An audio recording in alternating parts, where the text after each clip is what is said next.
ही थेट दृश्य आहेत पुण्यातल्या मेट्रो स्टेशन मधली आणि ज्याचं लोकार्पण खरं तर काल पंतप्रधान नरेंद्र मोदी यांच्या हस्ते होणार होतं।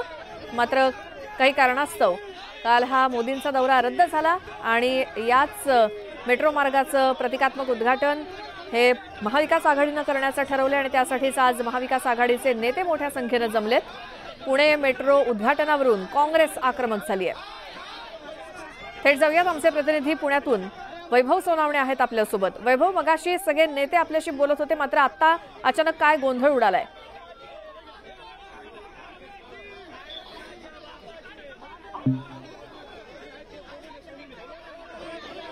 पुणे पोलीस आयुक्तांनी महाविकास आघाडीच्या नेत्यांसोबत चर्चा देखील केली आणि त्यांचं आजचं आंदोलन मागे घेण्याची विनंती केली। मात्र तरी देखील महाविकास आघाडीचे नेते आपल्या आंदोलनावरती ठाम आहेत। काहीही झालं तरी आंदोलन करणारच अशी भूमिका महाविकास आघाडीच्या नेत्यांनी घेतली आहे। पुण्यातले महाविकास आघाडीचे महत्त्वाचे नेते आज तिथे उपस्थित आहेत। पुन्हा जाऊयात, वैभव सोनावणे आमचे प्रतिनिधी आपल्या सोबत आहेत। वैभव, थोड्या वेळापूर्वी आपण महाविकास आघाडीच्या सर्व नेत्यांसोबत बोलत होतो, मात्र आता असं काय झालं एवढं की ज्यामुळे इतका गोंधळ झालाय? श्वेता, या आंदोलनानं महाविकास आघाडीचे जे नेते आंदोलन करायला आलेले होते, कार्यकर्ते, हे सगळे अचानक आक्रमक झाले। एक रिबीन आणि कात्री जी आहे ती त्यांच्याकडून आणण्यात आलेली होती आणि गेटमध्ये शिरण्याचा प्रयत्न त्यांच्याकडून करण्यात आला। मात्र पोलिसांनी या आंदोलकांना अडवलंय महाविकास आघाडीच्या। मग त्यांनी गेटवरच पोलिसांसमोर जाण्याचा प्रयत्न केला। त्यानंतरही पोलिसांनी त्यांना मेट्रो स्टेशन जायला परवानगी दिली नाही। त्यावर प्रतिकात्मक उद्घाटन जे आहे त्यांनी तिथंच आणलेली रिबीन ही कात्रीनं कापून उद्घाटन जे आहे प्रतिकात्मक ते तिथं केलेलं आहे आणि पुणेकरांची ही मेट्रो सुरू करून द्या अशी मागणी, घोषणाबाजी जी आहे ती सुरू आहे। पोलिसांनी गेटवरच त्यांना अडवलेलं होतं। आंदोलनाची पूर्वकल्पना असल्यामुळे पोलिसांचा बंदोबस्तही मोठा होता। मात्र महाविकास आघाडीच्या वतीनं घोषणाबाजी जी आहे ती जोरात सुरू आहे। प्रश्न विचारले जात आहेत। पुण्याला प्रतिनिधित्व मिळालेले केंद्रीय मंत्रिमंडळामध्ये ते मुरलीधर मोहोळ यांच्या हस्ते पंतप्रधानांनी कालच हे उद्घाटन करून टाकायला हवं होतं, मात्र ते केलं नाही। मेट्रो तयार असूनही पुणेकरांना का वापरायला मिळत नाही? गेली 5 वर्ष आधीच हा प्रकल्प त्याला उशीर झालाय अशी टीका सुद्धा काँग्रेसकडून करण्यात आलेली आहे। महाविकास आघाडीचे सगळे नेते, शिवसेना, काँग्रेस, राष्ट्रवादीचे प्रमुख नेते जे आहेत ते सगळे या आंदोलनाच्या ठिकाणी उपस्थित आहेत। श्वेता, बरोबर आहे। मात्र आता त्यांचं काय म्हणणं आहे? आत्ताच आपण दृश्यामध्ये बघितलं, ती एक रिबीन देखील कापण्यात आलेली आहे आणि आता मेट्रो स्टेशन मध्ये घुसण्याचा प्रयत्न करतायत का? मात्र पोलिसांनी त्यांना अडवल्याचं दिसतंय। वैभव, काय स्थिती?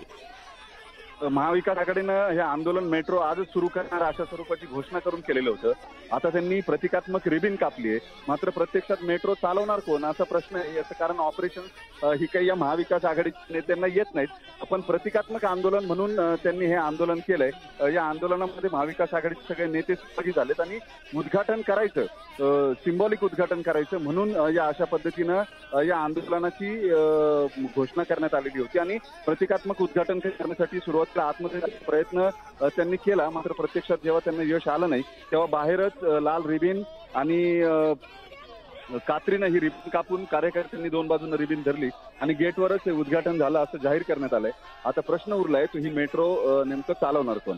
तीनही पक्षांचे मिळून कोण कोण आहेत तिथे?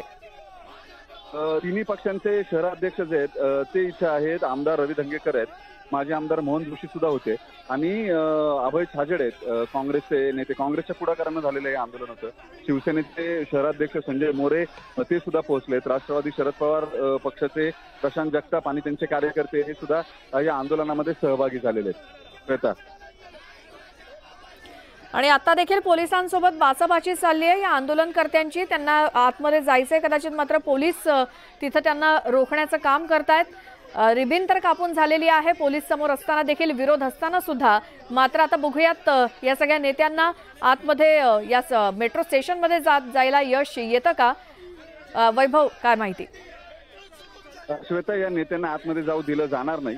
थोडीशी पावसाची सर येऊन गेली आहे, त्याच्यामुळं काहीचे आंदोलक पांगलेले आहेत। मात्र समोर पोलिसांशी जे हुज्जत घालणारे प्रमुख नेते आहेत, या सगळ्या नेत्यांकडून मेट्रो स्टेशनमध्ये आतमध्ये जाण्यासाठी विनंती केली जाते पोलिसांना। डीसीपी संदीप गिल आहेत समोर, त्यांनी स्पष्टपणे आतमध्ये कुणालाही जाता येणार नाही अशी भूमिका घेतली आहे। गेट बंद करण्यात आलेले स्टेशनचे आणि ऑपरेशन जे आहेत मेट्रोचे ते आज सुरू होऊ शकत नाहीत. पंतप्रधानांनी 29 तारीख दिली आहे, त्यामुळे आंदोलन करू नका अशी विनंती त्यांनी सुरुवातीलाच आंदोलकांना केलेली होती. तर आंदोलक त्यांच्या भूमिकेवर ठाम होते की त्यांनी आंदोलन करायला सुरुवात केली. प्रत्यक्षात आमदार अनेक कार्यकर्ते जे आहेत ते आंदोलनाच्या ठिकाणी आले आणि आंदोलनाला सुरुवात केली. मात्र अचानक आंदोलकांनी पवित्रा बदलत आतमध्ये जाण्यासाठी आग्रह धरला. प्रत्यक्षामध्ये त्यांना आतमध्ये जाणं पोलिसांनी जाऊ दिलं नाही किंवा आधीच तशा सूचना दिलेल्या होत्या, त्यामुळे त्यांना जाता आलं नाही. त्यानंतर या आंदोलनकर्त्यांनी प्रतिक्रमण उद्घाटन म्हणून तिच्यासमोर लाल रिबीन धरून रिबीन कात्रीनं कापली आणि उद्घाटन झालं असं सांगितलं. आता प्रत्यक्षात मेट्रोचे ऑपरेशन त्यांना सुरू करता येणार आहेत, मात्र देश पातळीवरती याची दखल घेतली जाईल. याचं कारण काल पंतप्रधानांच्या हस्ते हे उद्घाटन होणार होतं, प्रत्यक्षात ते झालं नाही. पावसामुळे पंतप्रधानांचा दौरा रद्द झाला आणि त्यानंतर महाविकास आघाडीकडून सातत्याने टीका सुरू झाली. प्रकल्प जर पूर्ण आहे, पंतप्रधानांच्या यायची वाट बघत बसण्याची गरज काय? याचं कारण पुणेकरांना आधीच वाहतुकीच्या कोंडीचा सामना करावा लागतोय गेले 2 दिवस पावसामध्ये. जर ही मेट्रो सुरू झाली तर पुणेकरांना सुसह्य प्रवास मिळू शकेल. केवळ पंतप्रधानांची वेळ नाही किंवा 2 दिवसानंतरची वेळ दिली आहे म्हणून ही मेट्रो थांबवण्यात काय असेल असा प्रश्न विचारत आंदोलन पुकारण्यात आलेलं होतं. पुणेकरांमध्ये सुद्धा समाज माध्यमांवरती याच्या मोठ्या प्रतिक्रिया ज्या आहेत त्या नोंदवण्यात पाहायला मिळाल्या. याचं कारण मेट्रोचा हा एक प्रकल्प आहे, मात्र त्याच्या वेगवेगळ्या टप्प्यांसाठी आतापर्यंत तब्बल 5 वेळा पंतप्रधान हे पुण्यामध्ये आले, ज्यातलं एक उद्घाटन हे ऑनलाईन होतं आणि 4 वेळा पंतप्रधान स्वतः भूमिपूजनापासून ते मेट्रोचे विविध टप्पे जे आहेत त्याच्या लोकार्पणासाठी पुण्यात आलेले होते. त्यामुळे आणखी किती वेळा या मेट्रोचं लोकार्पण पंतप्रधान करणार अशी सुद्धा टीका विरोधकांकडून केली जाते. त्या पार्श्वभूमीवरती हे आंदोलक जे आहेत ते आक्रमक झालेले पाहायला मिळाले. पाऊस सुरू आहे तरी आंदोलक छत्र्या घेऊन या पावसामध्ये आंदोलन करतायत आणि ते मेट्रो स्टेशनमध्ये जाण्याच्या भूमिकेवरती ठाम आहेत. श्वेता. बरं वैभव, तर तसं बघायला गेलं तर 29 तारखेला पंतप्रधान व्हिडिओ कॉन्फरन्सिंगद्वारे हिरवा झेंडा दाखवणारच आहेत आणि जरी आज महाविकास आघाडीच्या नेत्यांनी हट्टाने जरी हे उद्घाटन केलं असलं तरी देखील मेट्रो ही प्रत्यक्षात 29 नंतरच सुरू होणार, बरोबर?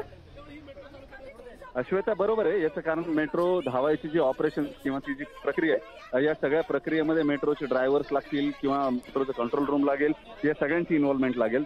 त्यामुळे प्रत्यक्षात मेट्रो सुरू होऊ शकत नाहीत हे तितकंच तथ्य आहे. मात्र मुद्दा आयरन आणण्यासाठी महाविकास आघाडीने हे जे आंदोलन केलंय त्याच्यामुळे भाजपचा हिरमोड झालाय चांगलाच.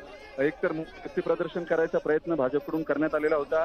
नरेंद्र मोदी यांची सभा घेऊन त्यावर पावसानं पाणी फिरवलं आणि त्यानंतर मेट्रो सुरू करावी म्हणून महाविकास आघाडी आक्रमक झाली. या सगळ्या पार्श्वभूमीवरती भाजपच्या पदरामध्ये केवळ टीकाच होते. मात्र 2 दिवस दम काढा, इतके दिवस ज्यांना इतके वर्ष मेट्रो करता आली नाही त्यांच्या समोर आम्हीच मेट्रो केली असं सांगत भाजपही आक्रमक झालंय आणि 2 दिवसानंतर 29 तारखेला या मेट्रोचं उद्घाटन होणारच आहे. मात्र विरोध केवळ श्रेयवादासाठी किंवा श्रेय मिळवण्यासाठी किंवा चमकण्यासाठी. बरोबर आहे वैभव, आणि आपण ही प्रेक्षकांना दृश्य दाखवतोय. मेट्रो स्टेशनच्या बाहेरच कसा गोंधळ निर्माण झालेला आहे. महाविकास आघाडीचे कार्यकर्ते थोड्या वेळापूर्वी तिथं घोषणाबाजी करत आंदोलन करत होते, मात्र काही क्षणात ते आक्रमक झाले आणि तिथे पोलिसांच्या समोरच त्यांनी गोंधळ घालायला सुरुवात केला. तिथे जबरदस्ती एक फीत आणून कात्रीनं ती कापण्यात आली आणि मेट्रोच्या उद्घाटनाचा हा हट्ट महाविकास आघाडीकडून पुणे मेट्रो